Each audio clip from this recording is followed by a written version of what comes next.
Good morning, everyone. How are you? I never thought that I'd actually think of myself in my role as the Darth Vader, but I'm looking forward to going back to the office and explaining that one to my staff and the company. Thank you so much for that illuminating presentation. Today I'm really delighted to be here, and I'm really happy to be part of it this hour with Steve and Alastair. I really look forward to hearing both their comments on this important issue. And I'd also like to take this opportunity to congratulate Checkpoint. If I look at the large number of people that turned out today, this is a fantastic turnout for what is a very important subject. I won't talk for my full 20 minutes. I think I can recover some of the time for you. So my message is pretty straightforward. I'll break it down into three elements. I will, for the purpose of setting the scene around where Telstra is coming from with the 5 no's of cybersecurity, I'll talk about the threat. I won't go into too much detail because I'm working on the assumption, and I think it's a pretty safe bet, that actually most of the people in this room would understand the threat. I do talk about that though because I'll set a scene and then talk about two important things which I think are distracting from what is helping everyone deal with this risk and manage this challenge effectively. And finally, I'll take you through what the 5 no's are. It's a relatively simple approach that helps people understand the threat and manage this risk. But obviously you'll be the judge of that. We think it actually does help do that effectively. So let me start with the threat. You obviously know it's an internal and external thing for an organisation. So individuals motivated by fame and fortune, issue-motivated groups looking to protest and make a point online by doing some hacking of data to steal and embarrass, or disrupt online to embarrass, to make a protest point. Organised crime gangs looking to make serious money. And at the extreme end, or one end I guess, nation states looking to gain either a tactical or strategic advantage. You know and understand that well. Much is made of that. Then there's the insider threat, and I'm not just talking about the malicious insider, someone who's looking to do harm for making a point or whatever their motivation might be. I'm also talking about giving regard to well-intended individuals inside an organisation or the organisation supply chain that go about doing their jobs really well, really caring, but make mistakes or take inadvertent action that puts data at risk. So that is the spectrum of the threat, the issue that we need to worry about. But nothing is surprisingly new in any of that. The one thing today, in my mind, that makes this issue significant, one that we all need to pay attention to, is in this day of connectivity and continuous uptake in technology, you can now have crime, protest, espionage, and even mistakes happen at a pace, scale, and reach which is unprecedented. And it's that makes cybersecurity a matter of global importance. It makes it a significant issue that we have to deal with. So I hear many people talk about cyber espionage, cyber crime, hacktivism. Cyber crime is just a crime. Cyber espionage is just espionage. Hacktivism is just protest. But again, because of technology and connectivity, these things can happen at a pace, scale, and reach that is unprecedented. And that impact can happen at a pace, scale, and reach that is unprecedented. If you look at the Anthem US health insurance provider breach in the United States, 80 million customer records lost as a result of hacking. There's an excellent example of pace and scale, with consequences for every single one of those 80 million customers. Today, it is a reasonably foreseeable event that someone will attempt to hack an organisation or a network to steal information. Today, it is also a reasonably foreseeable event that someone will hack an organisation to disrupt that organisation. No one, I think, in this room would disagree with that, so this is a reality that we must deal with. In the framing of saying that, though, one of the distraction points that I'll talk about is what I call attribution distraction. And don't get me wrong at this point, I'm not saying that attribution is not important. I'm not saying you shouldn't source great technical intelligence and other forms of intelligence to understand the threat and the intentions of those looking to steal information from you or disrupt your organisation for some purpose that may be unknown to you. That is incredibly important.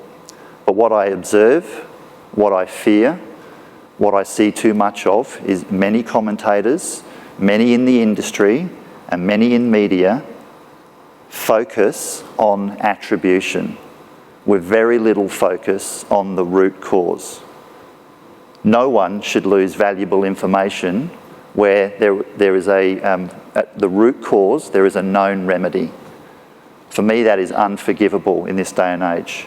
And I've got to tell you, my view at least, too much of this distraction around attribution takes away from focusing on what's really important here.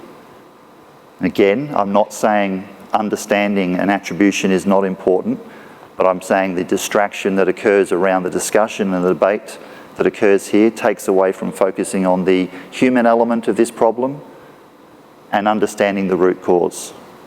And I'm not going to be surprised if Steve and others today talk about dealing with the root cause, just as our first presenter actually talked about the root cause. The sibling for attribution distraction is what I call threat distraction.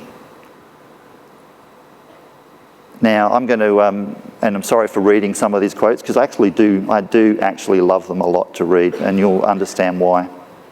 So following the Home Depot data breach, the company issued a public statement, like many do. And I quote, "The malware used in the attack had not been seen in any prior attacks and was designed to evade detection by antivirus software." Really? I mean, really? It's a reaction you get. Anthem, "We have state-of-the-art information security systems to protect your data. However, despite our efforts, Anthem was the target of a very sophisticated external cyber attack." Really?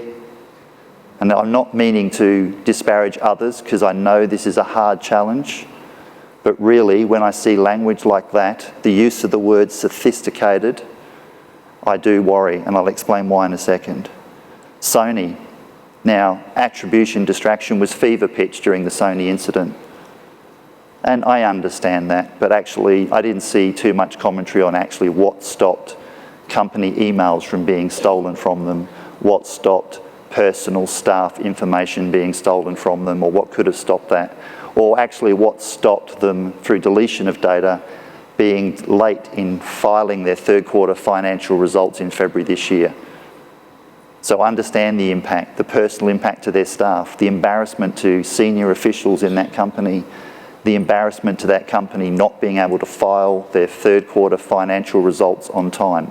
Understand the consequences of that, not meaning to take much away from that, but the actual distraction around all of that, not very helpful. And then you see language like this, a brazen cyber attack. Well, actually, maybe I'd agree with them on that one. The fact that they'd gone in there and deleted information that caused embarrassment to the company, I could live with that comment, it was brazen. But interestingly, in an internal memo, unprecedented in nature, the malware was undetectable by industry standard antivirus software. Really? Here we go again. The attack was an unparalleled and well-planned crime carried out by an organised group for which neither Sony Pictures nor other companies could have been fully prepared. Well, excuse me for saying this, but actually it is a reasonably foreseeable event that someone will attempt to hack your organisation to steal data from you, or someone will attempt to hack your organisation to disrupt your organisation. I disagree with Sony in that comment. You have to be prepared and you've got no excuses.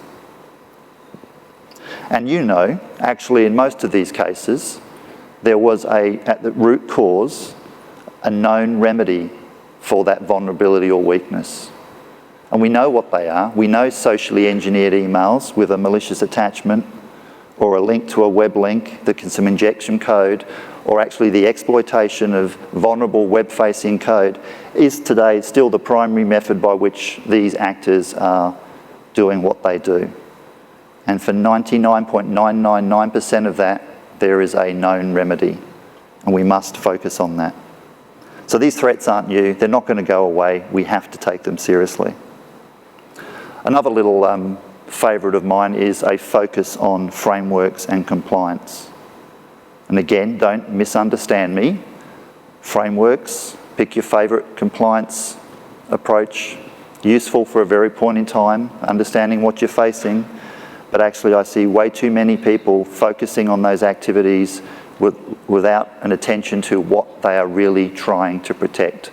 And when you lose sight of the back office or what you're really trying to protect, you will find yourselves still in trouble, even if you've completed those numerous tick and flick exercises. Changing it slightly.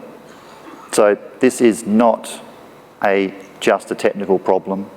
If anyone thinks that this is a problem brought about by technology and solvable by technology alone, I'm sorry, but I've got news for you. That will take away from you being able to effectively manage this risk. Yes, technology is important. Yes, there's much more that can be done in that space, and having people who understand the technological aspects absolutely critically important, but it's not just that. And in that context, you've got to know there is no 100% security solution. No one answer from one vendor, no single 100% security solution. Couple that with it's just as much a human problem as a technical problem, will give you a chance in being able to handle this challenge more effectively. And for us, that's where the 5 no's came from. We understand the value of our customers' data. We understand the value of our company's data. We take that into account when we think about protecting it. But equally, if not more important, we actually understand the value of our data to those who wish to steal it from us or disrupt us through it. It's critically important you understand both of those things. And there's much hype today around managing this cyber threat. And again, we've come up with this 5 no's of cybersecurity as a way of framing this discussion in an accessible way for everyone. And in our company, it's so we can manage the risk effectively from the board down. So I'll take you through what the 5 no's of cybersecurity are. First, know the value of your data.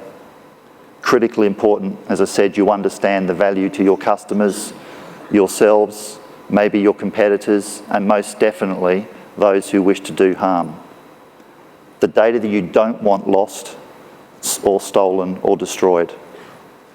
Then you've got to know who has access to your data. This challenges a number of organisations because this requires you to look deep inside your supply chain, your own system, and the way your company operates and interacts with your customers and your partners to make sure you truly understand who has access to your data, and then understand should they actually have access to all of that data. Critically important. Then you've got to know where your data is, both here in Australia and globally. And I'll just digress at this point to make one particular point. Whilst some people, some regulators, some customers all have a view of where the data should be, and that's absolutely entirely right for them to have that view, I prefer to think of this problem as protecting the data wherever it may be, but I've got to know where it is for a whole range of reasons. Absolutely critical that you protect information at rest, in use and in motion, and not get hung up on it's inside my network, therefore it must be okay, because guess what? The internet doesn't work that way.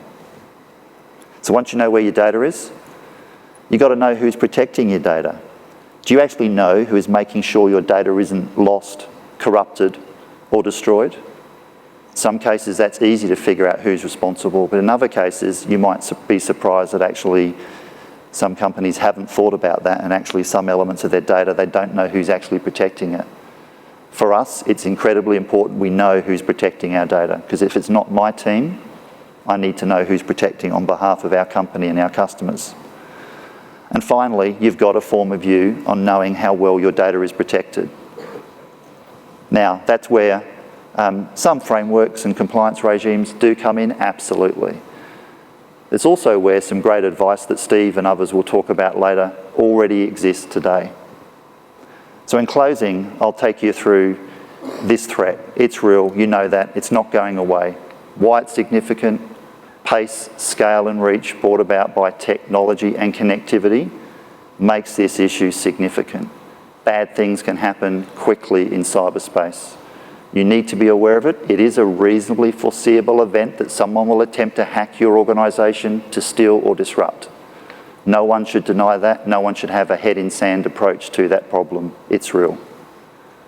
I acknowledge the challenge can be hard, but actually the reason why we've come up with the 5 No's of cybersecurity is to actually help people frame the problem from a different perspective without any mention of technology, so you can understand the value of your data. You know where it is. You know who has access to it. You know who's protecting it. And you've formed a view on knowing how well it's protected.